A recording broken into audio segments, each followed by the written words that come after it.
अस्सलामुअलैकुम।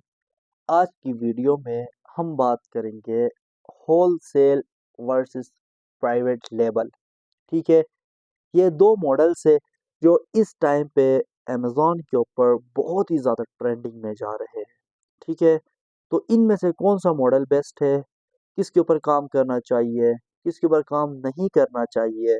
ठीक है, अभी मार्केट में हर एक बंदा कहता है आके, कोई कहता है होलसेल बेस्ट है, कोई कहता है प्राइवेट लेबल बेस्ट है। लेकिन मैं कोशिश करूँगा इस चीज़ को एक्सप्लेन करने की। ठीक है, आप में से ज़्यादातर लोग कोई प्राइवेट लेबल करने के बारे में सोच रहा होगा, कोई होलसेल के बारे में सोच रहा होगा। तो ये चीज़ मैं थोड़ी-सी आपको डिफ़ाइन करूँगा, इन मॉडल में से कौन-सा बेस्ट है, कौन-सा सही है, किसके ऊपर आपको जाना चाहिए, सही है, और फ्यूचर में क्या करना चाहिए और इस टाइम पे प्रेज़ेंट पे क्या रिज़ल्ट्स है, ठीक है? उसके बारे में मैं आपको बात करूँगा। अभी हम पहले बात करते हैं ना, प्राइवेट लेबल क्या है? ठीक है, सिंपल अल्फाज में मैं आपको समझा दूँ, ठीक है? ये बेबी उमा, ये भी एक ब्रांड है, ठीक है? अब आपने इसी तरीके की एक वाइट कलर में एक प्रोडक्ट बनाई, ठीक है? ऐसे ये हुक बनाई, हर चीज़ आपने क्लियर कर दी। बनाने के बाद अब ये बेबी उमा है, आपने इसका नाम चेंज करके, ठीक है, अपने नाम से कोई नाम रख लिया, सही है? जैसे मेरा नाम इसरार है, तो मैंने इसरार के नाम से जस्ट एक एग्ज़ाम्पल दे रहा हूँ, नाम से बनाया और इसको मार्केट में प्रेज़ेंट किया, इसको लॉन्च किया मार्केट में। ये मेरा ब्रांड हो गया। तो इसको कहते हैं प्राइवेट लेबल, यानी कि अपना एक ब्रांड को मार्केट में इंट्रोड्यूस करना, उसको लॉन्च करना, उसको मार्केट में दिखाना, ठीक है? और उसको लाना और उसको आगे सेल करना, जो भी आप समझे, ठीक है? आप अपने नाम से एक नया ब्रांड मार्केट में इंट्रोड्यूस करते हैं प्राइवेट लेबल में। अब होलसेल में आप क्या करते हैं? होलसेल में आप पहले जो एस्टेब्लिश ब्रांड होते हैं, ठीक है? किसी का ब्रांड है, अभी मैं आपको मिसाल यही बेबी उमा यही ब्रांड है, होलसेल में आप इससे अप्रूवल लेंगे और इसकी प्रोडक्ट को रीसेल करेंगे, ठीक है? अब इन 2 मॉडल में से डिफरेंट कौन-सा है, मतलब इस डिफरेंस में आपको इसके बारे में बताना चाहूँगा, ठीक है? और एक्सप्लेन करूँगा, ये 2 डिफरेंट मॉडल्स है, होलसेल और प्राइवेट लेबल, ठीक है? दोनों में आप प्रोडक्ट सेल करते हो, लेकिन जो बेस्ट ऑप्शन है, जो बेस्ट तरीका है, वो मैं आपको बताना चाहूँगा। आपने क्या करना है, अगर प्राइवेट लेबल स्टार्ट करना है, तो आपके पास एक अच्छी खासी इन्वेस्टमेंट होनी चाहिए, क्योंकि आप मार्केट में एक नई प्रोडक्ट लाके इंट्रोड्यूस करते हैं। जैसे इस तरह बहुत सारी आपके सामने यहाँ पे प्रोडक्ट शो हो रही है, आपके सामने है, अमेज़न के अंदर, ठीक है? ये आप चेक कर सकते हैं, कितने ज़्यादा यूनिट्स के बिक रहे हैं, 1 लाख प्लस यूनिट ये सेल कर रहा है, $31 की है, तो ये तो मिलियंस ऑफ डॉलर में, ठीक है, सेल जनरेट करके दे दो, प्रॉफिट की भी बात इसी तरीके से ही है। तो इस तरह ब्रांड बनाने के लिए बहुत ज़्यादा टाइम लगता है और एक अच्छी इन्वेस्टमेंट की ज़रूरत होती है। अब आप इसके कम्पीट में, ठीक है, जैसे प्राइवेट लेवल में एक्सप्लेन कर रहा हूँ आपको, यहाँ पे ये जो टैबलेट्स है, ठीक है, आप इसके कम्पीट में ऐसी एक टैबलेट लाते हैं मार्केट में, ठीक है, आपकी टैबलेट को कोई भी नहीं जानता, इसके ऑलरेडी 100 के प्लस सेलर्स बैठे हुए हैं जो इस प्रोडक्ट को ले रहे हैं, सही है, बायर्स है, सॉरी, ठीक है? तो आप क्या करते हैं, इसके कम्पीट में इसी तरीके की एक प्रोडक्ट लाते हैं, इससे अच्छी भी होती है, इसके विटामिन्स हर चीज़ उससे क्लियर होते हैं, ठीक है? आपकी प्राइस भी थोड़ी कम होती है, लेकिन मार्केट में कोई भी आके आपसे उस प्रोडक्ट को परचेज़ नहीं करेगा। रीज़न, क्योंकि आप अभी-अभी मार्केट में आए हैं, कोई आपको नहीं जानता, आपकी प्रोडक्ट को नहीं जानता, सही है? तो फिर आपसे परचेज़िंग क्यों करेगा? भले आपकी क्वालिटी अच्छी हो, आपकी पैकिंग अच्छी हो, आपकी प्रोडक्ट अच्छी हो, आपकी प्राइस अच्छी हो, फिर भी लोग इसके पीछे ही जाएँगे और इससे ही परचेज़िंग करेंगे। क्योंकि मार्केट में लोग इस प्रोडक्ट को जानते हैं, सही है? ये एक प्रोडक्ट की बात नहीं कर रहा मैं, इस प्रोडक्ट की बात कर रहा, इस प्रोडक्ट की बात कर हर एक प्रोडक्ट की बात कर रहा हूँ, सही है? लोग इनसे ही जाके परचेज़िंग करें, क्योंकि ऑलरेडी इनके, सही है, अभी देखिए 52.3 के रिव्यूज़ है, 4.7 की इसकी रेटिंग है, तो कोई बंदा आपसे आके परचेज़िंग क्यों करेगा? तो अगर परचेज़िंग करता भी है, आपका ब्रांड ग्रो भी हो जाता है, कम से कम आपको 8 से लेके 1 साल का टाइम लग सकता है। आप नॉर्मल होके ग्रो करोगे प्राइवेट लेवल के ऊपर। ज़्यादा तो चांस है कि 80% प्राइवेट लेवल की प्रोडक्ट्स फेल हो जाती है। सही है? फेल क्यों होती है? आपको मैंने सिंपल एग्ज़ाम्पल एक देता हूँ, ठीक है, आईफ़ोन को मार्केट में हर एक बंदा जानता है, सही है? अभी बच्चा हो, बूढ़ा हो, ठीक है? लड़का हो लड़की जो भी हो, वो मार्केट जाता है, आईफोन परचेज करता है, कभी भी वो उसके फीचर्स नहीं पूछता, क्योंकि उसको ऑलरेडी पता है कि आईफोन की क्या क्या फीचर्स है उसके अंदर। तो उसको पता है, इस वजह से वो उसको बाई कर रहा है।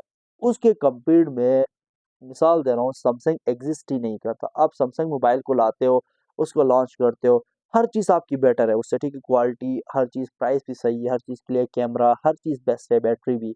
लेकिन लोग आपसे परचेजिंग नहीं करेंगे। 80% आपकी प्रोडक्ट फेल हो सकती है।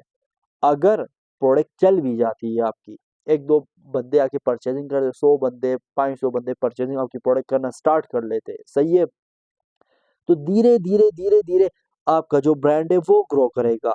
सही है, इसमें क्या हो सकता है, स्टार्टिंग में आपके जेब से ही पैसे लगने ही लगने, और एक बड़ी इन्वेस्टमेंट आपको चाहिए। अगर आपकी प्रोडक्ट स्टार्ट होती है चलना, तो आपके 50-60 हज़ार डॉलर की इन्वेस्टमेंट होनी चाहिए, जिसको आप इन्वेस्ट करते करते उसके बाद पीपीसी रन करोगे, उसको चलाओगे, मार्केट में इंट्रोड्यूस करोगे, तब जाके एक 2 साल 3 साल बाद आपका ब्रांड मशहूर हो जाएगा, थोड़ा फेमस होगा, उसके बाद आपकी सेल्स आना स्टार्ट हो जाएंगी। तो ये एक लंबा प्रोसेस है, लेंथी प्रोसेस है। अगर इसके बदले में बात करूं होलसेल की, ठीक है, होलसेल क्या है? होलसेल सिंपल अल्फाज में समझाता हूं, जैसे अभी ये प्रोडक्ट है, ठीक है, आप प्राइवेट लेवल पे इंटरेस्टेड है तो भी आप होलसेल की तरफ आ सकते हैं। अभी मैं आपको समझाता हूँ उसकी रीजन। होलसेल में हम क्या करते हैं, जो स्टेब्लिश ब्रांड होते हैं, ठीक है, कोई भी ब्रांड हो, यहाँ पे से कोई भी प्रोडक्ट हो, उसको हम रीसेल करते हैं।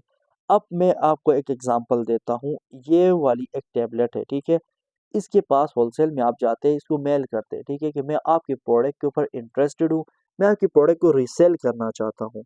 तो आप इस तरह की इसको मेल करते हैं, अगर सामने आपके अप्रूव करता है, कहते हैं रीसेल कर से इजाज़त देता है, फिर आपने इससे परचेजिंग की, इनवॉइस अमेजोन को सबमिट करवा दिए, आप, ठीक है, लीगल तरीके से इसकी प्रोडक्ट भेज रहे हैं, ठीक है, इलीगल नहीं, लीगल तरीके से आपके इनवॉइस सब कुछ, ये लेटर ऑफ ऑथराइजेशन है, अमेजोन के दिया, सबमिट करवा दिया, प्रोडक्ट लिस्ट की, आपका स्टॉक आ गया, आपने अमेजोन पे बेच दिया, वहां में से अभी 1000+ इसके यूनिट्स बिक रहे हैं, ठीक है, महीने के $30,000 ये जनरेट करती है, सेल जनरेट करती है। तो अभी इसके अंदर हम 3 सेलर इसको बेच रहे हैं। अगर मैं 200 यूनिट्स लेके जाऊंगा, क्योंकि ये ऑलरेडी मार्केट में लोग इस प्रोडक्ट को जानते हैं, तो जाहिर सी बात है अमेजोन के अंदर बाय बॉक्स से जो रोटेट होता रहता है, तो मेरे 200 यूनिट्स नॉर्मली निकल जाएंगे, और मैं महीने के कुछ ना कुछ तो $3 से 4 हज़ार की इस एक प्रोडक्ट से क्या करूंगा, सेल जनरेट करूंगा। उसके अंदर मैंने, फॉर एग्जांपल मिसाल दे रहा हूँ, $500-600 का मैंने प्रॉफिट जनरेट किया एक प्रोडक्ट से। तो इसी तरीके से होलसेल में मैं 5 से 6 ब्रांड के पास जाता हूँ, उनके पास मल्टीपल प्रोडक्ट्स होती है, वहां में से हम क्या करते हैं, 10 to 15 प्रोडक्ट उसके ऊपर लिस्ट करते हैं, और बिल्कुल स्मॉल इन्वेस्टमेंट से हम स्टार्ट लेते हैं, ठीक है, 5 से लेकर $10,000 स्टार्ट लेते हैं। हमारे $10,000 फर्स्ट मंथ पे इसके ऊपर इन्वेस्टमेंट होगी। इन्वेस्टमेंट के बाद वो हमें तकरीबन तकरीबन 15 से लेके 25 to 30% तक रिटर्न देते हैं। तो हम महीने के 25 से 3 हज़ार डॉलर इससे जनरेट करेंगे। तो धीरे धीरे हम उस प्रॉफिट को री इन्वेस्ट करेंगे, फिर हमारे पास एक अच्छी अमाउंट बन जाएगी, हमारा अकाउंट ग्रो हो जाएगा। फिर हम बाद में, जब हमारे पास एक अच्छी इन्वेस्टमेंट आएगी 40-50 हज़ार डॉलर की, हम उसको री इन्वेस्ट करेंगे, तो फिर हमारे पास पर मंथ 10,000 20,000 डॉलर का प्रॉफिट जनरेट हमारा होलसेल करके हमें देगा, क्योंकि हम ऑलरेडी जिन प्रोडक्ट्स की मार्केट में डिमांड है, उन्हीं प्रोडक्ट को रीसेल करते हैं।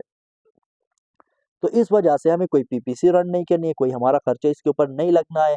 हम नॉर्मल होके अपने उस प्रोडक्ट को रीसेल मार्केट में कर सकते हैं, ईज़ी होके। सही है? तो इसलिए फिर आप क्या करोगे, जब आपके पास मंथली $20,000 का प्रॉफिट जनरेट होगा, तो आपको आप प्राइवेट लेवल पे इंटरेस्टेड है, सही है? आप अपना एक ब्रांड लॉन्च करना चाहते हैं। जब आपके पास प्रॉफिट आ रहा है पर मंथ $20,000 का, तो आप वहाँ में से, ठीक है, $10,000 $15,000 आप अपने प्राइवेट लेवल के ऊपर लगा रहे हैं। सही है? तो अगर आपकी प्राइवेट लेवल की उस टाइम प्रोडक्ट चल जाती है, तो वेल एंड गुड, आप प्रॉफिटेबल है, आपका एक ब्रांड भी हो गया, साथ में आप होलसेल भी चला रहे हैं। सही है? तो आप ग्रो करेंगे दोनों तरफ से। नहीं, अगर आपकी प्रोडक्ट फेल हो जाती है वहाँ पे, आपका लॉस हो जाता है, और वो आपके लॉस में नहीं आएगा, क्योंकि आप ऑलरेडी प्रॉफिट से वो काम कर रहे हैं। तो आपने अपने जेब से कोई भी पैसे नहीं लगाए, आप सिर्फ और सिर्फ अपने होलसेल के प्रॉफिट से उसके ऊपर इन्वेस्टमेंट की थी, तो आपका कोई भी लॉस नहीं हो गया। अगर लॉस फिर भी होता है, तो आपका होलसेल ऑलरेडी आपको मंथली 10 to 20,000 डॉलर्स बना के दे रहा है, तो फिर आप फिर भी प्रॉफिट में ही जा रहे हैं। तो एट द एंड कहने का मकसद यही है प्राइवेट लेबल और होलसेल में स्टार्टिंग में होलसेल सबसे ज़्यादा बेस्ट है। आप स्टार्टिंग में होलसेल करें, फिर उसके बाद होलसेल से प्रॉफिट जनरेट करें, उसी प्रॉफिट को अपने प्राइवेट लेबल के ऊपर इन्वेस्ट करें और अपने ब्रांड को ग्रो करें। तो सिंपल वर्ड्स में ये एक छोटी सी वीडियो थी, मैं इसमें आपको समझा दिया। उम्मीद है आपको ये चीज़ समझ आई होगी। बाकी जिसने स्मॉल ब्रांड्स अमेज़न के अंदर होलसेल कैसे हंट करने हैं, अगर वो वीडियो नहीं देखे तो वो वीडियो भी देख सकता है। तो ये वीडियो मेरी तरफ से आपके लिए एक छोटी सी एक्सप्लेनेशन थी। अगर पसंद है तो वीडियो को लाइक करके चैनल को सब्सक्राइब लाजमी कर देना। बाकी मुझे दीजिए इजाज़त। अल्लाह हाफिज़।